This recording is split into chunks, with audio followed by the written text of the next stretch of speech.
আমার common sense বলে উনি ফিরে আসবে। জানতে হবে মানুষ আমাকে ভোট দিয়ে এমপি বানিয়েছে, এটা তো বিএনপিকে কঠিন সত্যটা মেনে নিতে হবে।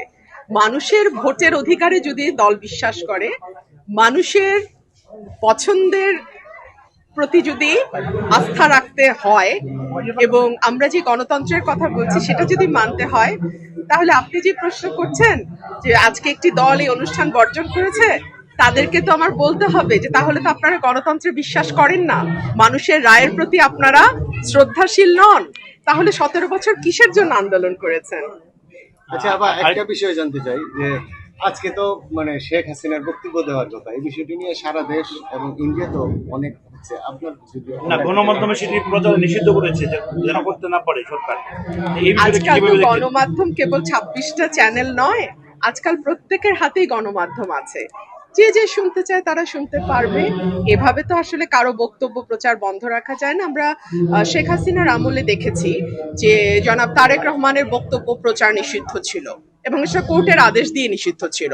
সেটা যদি গণতন্ত্র না হয় তাহলে এটাই বা কি করে গণতন্ত্র হয়? গতকালকে ছাত্র শিবির এবং ছাত্র দলের মধ্যে ব্যাপক সংঘর্ষ হয়েছে, অনেকে হতাহত হয়েছে, এটা কিসের আলামত দেখছেন আপনি?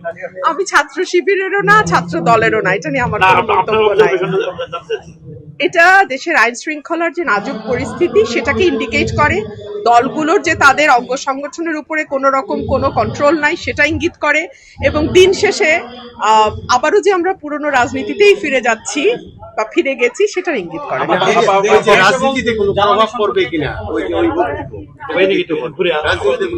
আগে উনি বক্তব্য দেন, তারপরে বোঝা যাবে কি প্রভাব পড়ছে। এটা তো আগে বলা যাবে না। দেখেছি আপনি বলেছেন যে উনি ফিরে আসবেন। নিশ্চয়ই, কারণ আমি দেখুন উনি বাংলাদেশের নাগরিক, ওনার পরিবার এবং ওনার বাংলাদেশের রাজনীতিতে দীর্ঘদিনের অবদান আছে, এবং ওনার পরিবারকে সপরিবারে হত্যা করা হয়েছে, এবং বাংলাদেশের স্বাধীনতা সংগ্রামের তখন আওয়ামী লীগ ছিল একমাত্র রাজনৈতিক দল। তো সকল কিছুর বিবেচনায় ওনার বয়সও হয়েছে, বাংলাদেশে যদি উনি ফিরে না আসেন ওনার দলের অবস্থা কি দাঁড়াবে, বা ওনার এতদিনের যে রাজনৈতিক ইতিহাস সেটারই বা কি দাঁড়াবে, এই সকল কিছু বিবেচনা আমার কমন সেন্স বলে উনি ফিরে আসবে। গতকালের সংঘর্ষের বিষয়ে